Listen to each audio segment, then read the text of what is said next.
राणा सांगा। कहने को तो नाम ही काफी है, लेकिन दुर्भाग्य है कि हमारी आज की पीढ़ी नाम के अलावा कुछ नहीं जानती। मेवाड़ वीरों की भूमि है। यहाँ कई शूरवीरों ने जन्म लिया और अपने कर्तव्य का परवाह किया।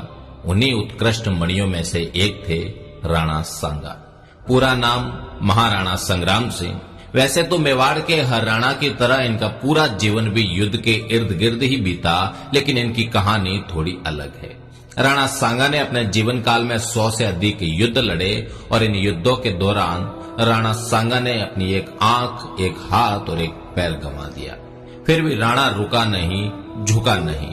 कल्पना करिए, एक योद्धा जिसके शरीर पर 80 घाव है, एक हाथ नहीं, एक पैर नहीं, एक आंख नहीं, फिर भी वो रणभूमि में दुश्मनों को अपनी तलवार व भाले से मौत के घाट उतार रहा है, तो वो सिर्फ राणा सांगा है। खानवा के युद्ध के दौरान जब सभी राजपूत शासक राणा सांगा के साथ खड़े थे, बाबर मैदान छोड़कर भागने वाला था, उस वक्त शीला द्वितीय, जो सांगा का रिश्ते में उनका सगा बेनोई था, 30,000 घुड़सवारों के साथ एकदम युद्ध के बीचों बीच बाबर से मिल गया। भारत के भाग्य का फैसला हो गया। आने वाले 300 साल तक समरकंद से आए तैमूर वंशी तुर्क, जो मुगल कहलाए, हिंदुस्तान के भाग्य विधाता हो गए। राणा सांगा फिर लड़ना चाहते थे, लेकिन घायल सांगा को जहर दे दिया गया।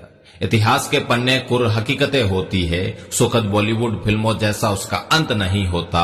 सांगा हिंदुस्तान का बादशाह नहीं बन पाया। सांगा को हराने वाले बाबर की कब्र भी हिंदुस्तान के बजाय अफगानिस्तान में बनी। राणा सांगा ने 100 से अधिक युद्ध लड़े, जिनमें मात्र एक युद्ध में पराजित हुए, और आज उसी एक युद्ध के बारे में दुनिया जानती है। उसी युद्ध से राणा सांगा का इतिहास शुरू किया जाता है और उसी पर खत्म किया जाता है। राणा सांगा द्वारा लड़े गए खंडार, अहमदनगर, बाड़ी, गागरोन, बयाना, ईडर, खातोली जैसे युद्धों की बात आती है तो शायद हम बता भी नहीं पाएंगे, और अगर बता भी पाए तो उतना नहीं जितना खानवा के बारे में बता सकते हैं। भले ही खातोली के युद्ध में राणा सांगा दिल्ली के इब्राहिम लोदी को दिल्ली तक खदेड़ दे, वो मायने नहीं रखता।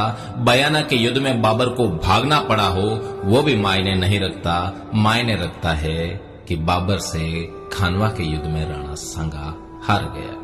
लेकिन जिन्होंने ये तय कर लिया था कि भारतीयों को असली भारत से कभी रूबरू नहीं होने देना है, उन्होंने हमारे सच्चे इतिहास का गला घोंट दिया।